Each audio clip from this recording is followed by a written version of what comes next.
আউযু বিল্লাহি মিনাশ শাইতানির রাজিম। বিসমিল্লাহির রহমানির রহিম। আসসালামু আলাইকুম ওয়া রাহমাতুল্লাহি ওয়া বারাকাতুহু। আমি প্রথমত মাগফিরাত কামনা করতেছি আমাদের দেশের সেরা ওপেনার তামিম ইকবালের বিচার বুদ্ধি বিবেকের উপর, বিশেষ করে কেন বলতেছি, যেখানে পুরো দেশ যে সিদ্ধান্ত নিয়েছে তামিম ইকবাল থেকে স্রোতের বিপরীতে হাঁটতে হবে, এটা মূলত তার সিদ্ধান্ত। বিশেষ করে শুরুটা কোথা থেকে হয়? মূলত মুস্তাফিজকে আইপিএল থেকে বাদ দেওয়া। আরে ভাই, যেখানে বিশ্বকাপ শুরু হবে এই ফেব্রুয়ারি থেকে, আইপিএল শুরু হবে মার্চ থেকে, মূলত তারা বলতেছে কি নিরাপত্তাজনিত কারণে ভারতীয় ক্রিকেট বোর্ড বিসিসিআই যে মুস্তাফিজকে বাদ দেওয়া হয়েছে কলকাতা থেকে নিরাপত্তাজনিত কারণে, কিন্তু কলকাতার জন্য রিপ্লেসমেন্ট প্লেয়ার হিসেবে অন্য একটা প্লেয়ার দিবে বলতেছে। এই বিষয়টা বাংলাদেশের মুস্তাফিজের কথা বলতে গেলে বাংলাদেশের মুস্তাফিজ বাংলাদেশের সেরা একজন প্রতিভাবান প্লেয়ার। হ্যাঁ, সাকিব তামিম ওরাও আছে, কিন্তু মুস্তাফিজ হল বাংলাদেশের অসাধারণ এক প্রতিভাবান প্লেয়ার, অসাধারণ প্রতিভাবান একজন খেলোয়াড়। যখন ভারত এই বিষয়টা রাজনৈতিকভাবে হ্যান্ডেল করেছে, খেলাকে রাজনীতির মধ্যে তারা ইনক্লুড করেছে, তখন আমাদের বিষয়টা একটু ভাবা দরকার। যেখানে তারা মার্চে অনুষ্ঠিত আইপিএলে আমাদের একজন খেলোয়াড়ের নিরাপত্তা দিতে পারবে না, সেখানে তারা কিভাবে আমাদের ফেব্রুয়ারিতে অনুষ্ঠিত বিশ্বকাপে আমাদের পুরা ক্রিকেট টিম, আমাদের টিম ম্যানেজমেন্ট, কোচ এবং সাংবাদিক, আমাদের বিভিন্ন দর্শক যাবে, ওদেরকে কিভাবে নিরাপত্তা দিবে? এই বিষয়টা অবশ্যই আমাদের চিন্তা করতে হবে। এখানে আমরা চিন্তা করতেছি একরকম, তামিম ইকবাল ভাইয়া কি মাথায় আসতেছে আমি চিন্তা করতেছি যে ওনার চিন্তা পুরাটাই উল্টা। নাজমুল ইসলামের মতো একজন মানুষ কত সত্যই বলছে, উনি বলতেছে যে আমি ইংলিশে বললে এটা একটু ব্যতিক্রম হইতো, উনি নিজেকেই বলছে আমি বাংলাদেশের দালাল। যখন পরিচালক নাজমুল ইসলাম তামিমের এই কথার বিরোধিতা করলো যে তামিম এটা কেন করছে, বিরোধিতা করলো, তখন বেরোচ্ছে কিছু সুশীল ক্রিকেটার, সুশীল প্লেয়ার, তারা এতদিন ছিল না। মুস্তাফিজের বিষয়ে তখন তারা কিছু বলেনি। মা, এটা পূর্ণগণ সিস্টেম। মুস্তাফিজ দেশের সম্পদ না?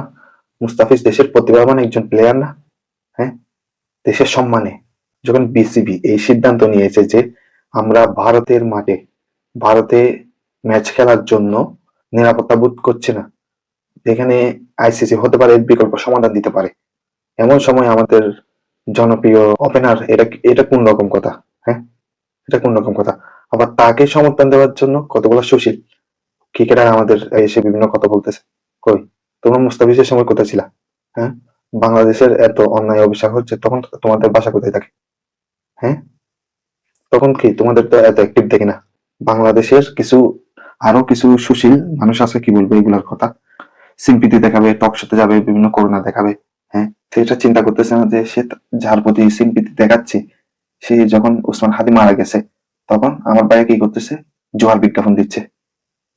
পরবর্তী আর কিছুদিন পর ওই গিয়া থেকে প্র্যাজ্ঞা লিখে এনে বিভিন্ন জায়গা থেকে, বিভিন্ন সোর্স থেকে সিম্পিতে জানাচ্ছে, এখানে লিখতেছে যে অমুকের মেয়ে অমুকের ছেলে। হ্যাঁ, এ ভাই, এটা কোন রকম? আমি তো এখন বুঝতেছি যে বাংলাদেশের ক্রিকেট বাংলাদেশের ক্রিকেট মানুষ কি রাজনীতি করবে? বাংলাদেশের ক্রিকেটের যারা ডিরেক্টর, পরিচালক, সভাপতি, ওরা কি রাজনীতি করবে? রাজনীতি তো করতেছে দেখতেছে আমাদের প্লেয়াররা নিজেদের মধ্যে তো রাজনীতি শুরু করে দিছে।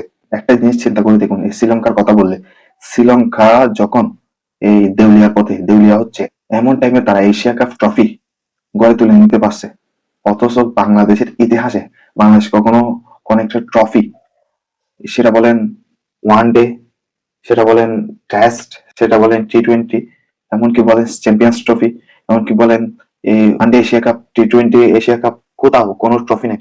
যেখানে শ্রীলঙ্কার মতো একটা দেশ, দেউলিয়া থেকে ফিরে আসা একটা দেশ, তাদের ট্রফির ভান্ডার, তাদের ট্রফি রাখার জন্য, বিভিন্ন স্মৃতি রাখার জন্য আলাদা মিউজিয়াম আছে।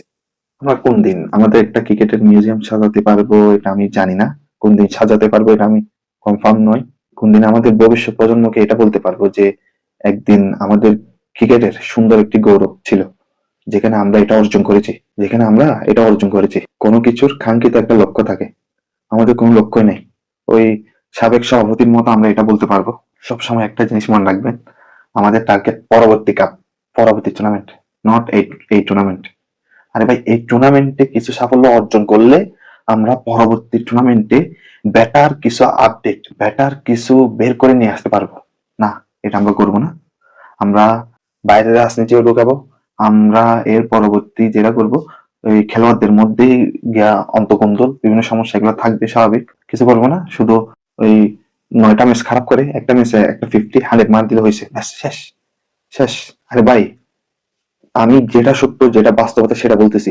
আমি যদি এখানে ফুটবলের কথাও বলি, লিওনেল মেসি, এই লিওনেল মেসি 2020 সালের পর থেকে 2022 সাল 2 বছরে জাতীয় পর্যায়ে যা অর্জন করতে পারছে, এগুলা যদি অর্জন না করতো, এই লিওনেল মেসিকে খেলোয়াড় হিসেবে সবাই রেসপেক্ট করতো, তবুও তার রাইভালরা, তার বিরোধীরা সব সময় একটা সমস্যা দেখাই দিত, যে একটা সমালোচনা করার জন্য একটা স্কোপ পাইতো, যে মেসি মেসি এটা অর্জন করতে পারে নাই, ওর ন্যাশনালে কোনো সফলতা নাই।